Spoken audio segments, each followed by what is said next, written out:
एक अपना कंकाल तंत्र का छोटा सा टॉपिक रह गया था, थोड़ा सा लगभग हो गया था। संधियों के बारे में क्वेश्चन आता है, जॉइंट्स होते हैं उनके बारे में। तीन टाइप के जॉइंट्स होते हैं, एक तो स्थिर होता है या अचल संधि,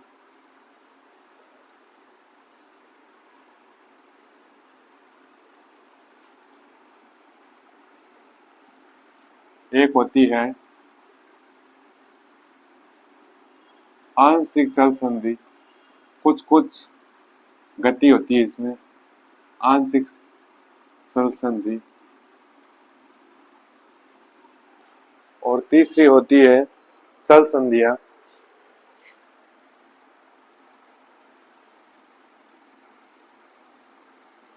तीन टाइप के जॉइंट्स होते हैं हमारे शरीर में, इनमें से एग्जाम में क्वेश्चन आता है, संधियों में बहुत बार पूछते हैं और इसी में से ही ज्यादा निकाल के लाता है क्वेश्चन।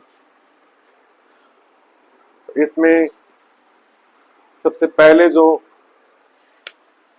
इसके नाम में ही आपको देखो साफ दिख रहा है, इसमें तो गति संभव ही नहीं है, स्थिर है। तो इस प्रकार के जॉइंट होंगे उसमें गति नहीं होगी।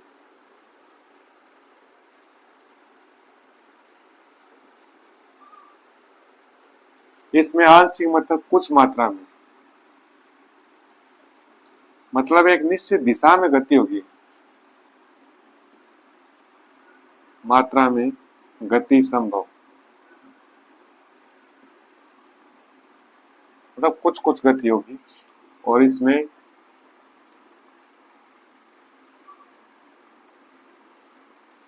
गति संभव होगी, इसकी तुलना में ज्यादा गति संभव होगी पहली। अब इसके एग्जाम्पल आते हैं क्वेश्चन में। स्थिर या अचल संधि कहां पाई जाती है? तो करोटी है ना, करोटी या खोपड़ी, उनकी जो हड्डियां है ना,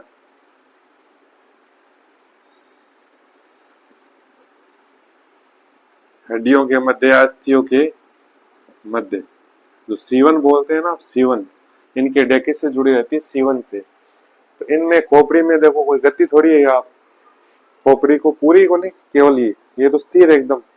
सिर आपका क्या है? स्थिर। खोपड़ी, पूरे सिर की बात नहीं होता, केवल स्कल की बात हो रही है। तो खोपड़ी की हड्डियां जो जुड़ी रहती है वो स्थिर होती है, अचल संधि में आती है। दूसरी है आंशिक चल संधि। आंशिक चल संधि क्या होती है? सीमित मात्रा में इनमें गति संभव है। तो इसमें एग्जाम्पल में हमारी जो रीढ़ की हड्डी है,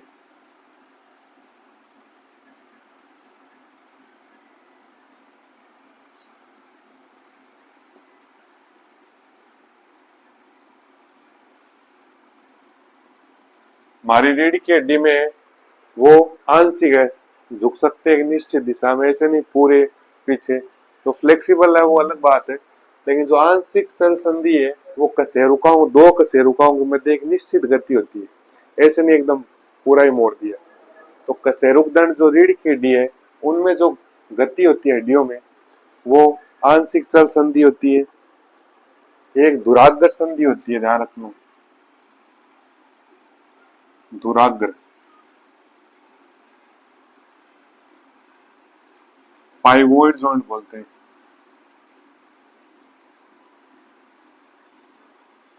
पाइवोइड जॉइंट्स, दुराग्र। दुराग्र मतलब एक धुरी, ऐसे नाड़ को ऐसे किया, एक धुरी में घूम रही है। तो जो गर्दन की है ना, गर्दन में 7 ग्रीवा कशेरुक होती है, मैंने बताया था आपको। उसमें से सरू की जो ऊपर की 2 कशेरुक है उसका नाम है एटलस सबसे पहले,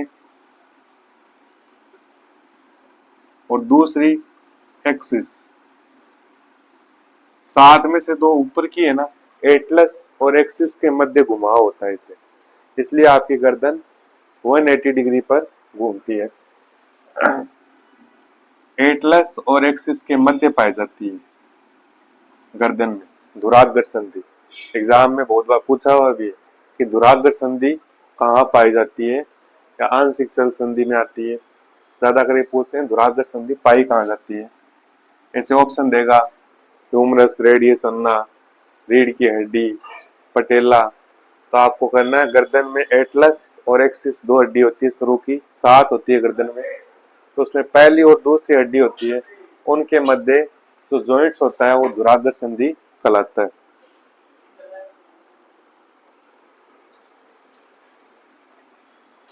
तीसरा देखो,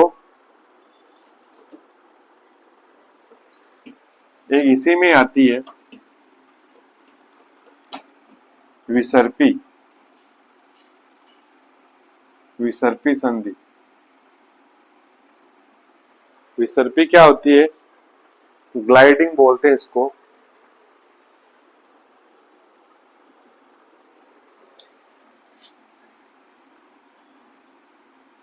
ग्लाइडिंग जॉइंट्स,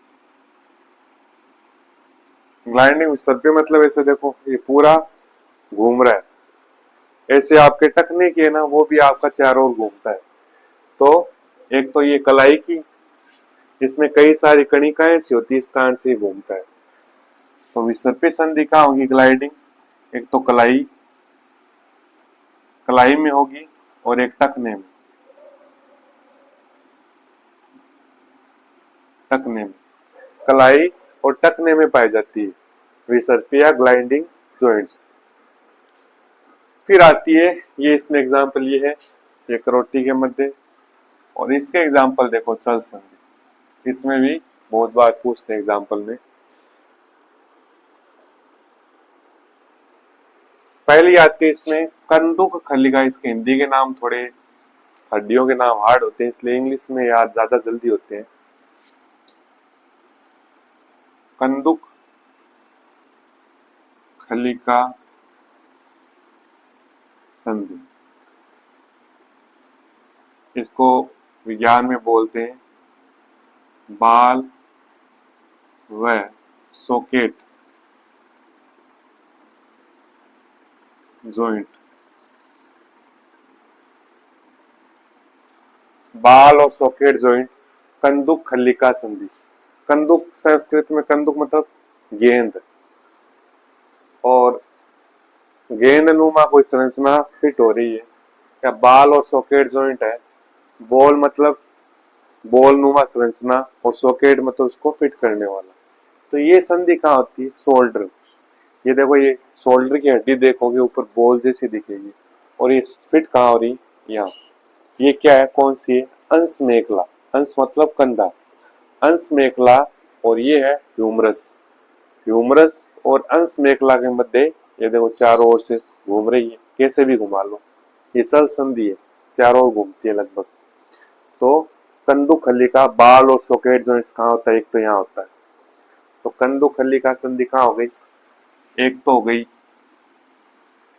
अंश मेखला,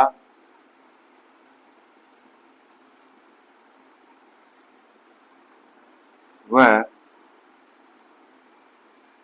ह्यूमरस के मध्य, हाथ की जो पहली हड्डी है, एक तो अंश मेखला और ह्यूमरस के मध्य बाल और सॉकेट जॉइंट्स होता है।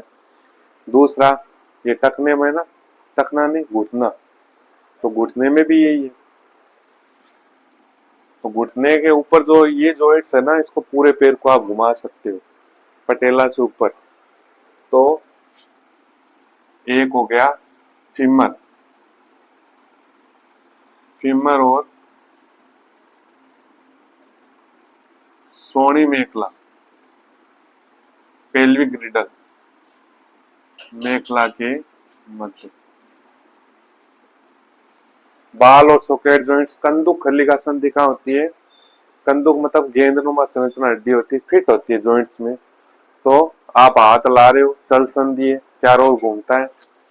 तो बाल सॉकेट जॉइंट्स, अंश मेखला ये हड्डी और ह्यूमरस के मध्य, और फीमर श्रोणी मेखला के मध्य ये कंदुक खलिका संधि पाई जाती है। एक इसी में आती है कब्जा संधि।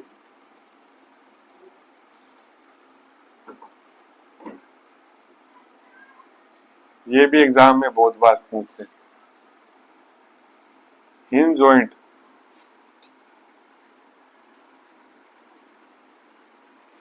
कब्जा संधि। कब्जा मतलब, संधि मतलब एक निश्चित फिक्स है कि इतना ही और नहीं झुकेगा। तो ये देखो लॉक हो गया ना, आगे नहीं जा रहा और नीचे नहीं जा रहा, इतना ही जा रहा है, तो ये लॉक हो गया एक टाइप से। तो कब्जा संधि मतलब इन जॉइंट्स में क्या आएगा, एक तो कोहनी की,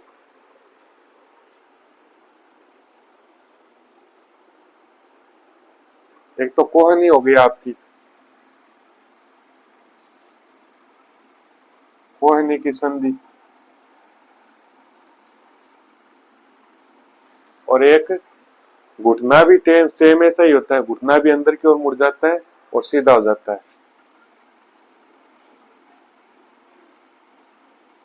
घुटने की, जहां पटेला बोन होती है, घुटने की संधि, कोहनी की संधि और घुटने की संधियों में क्या होता है, कब्जा संधि पाई जाती है।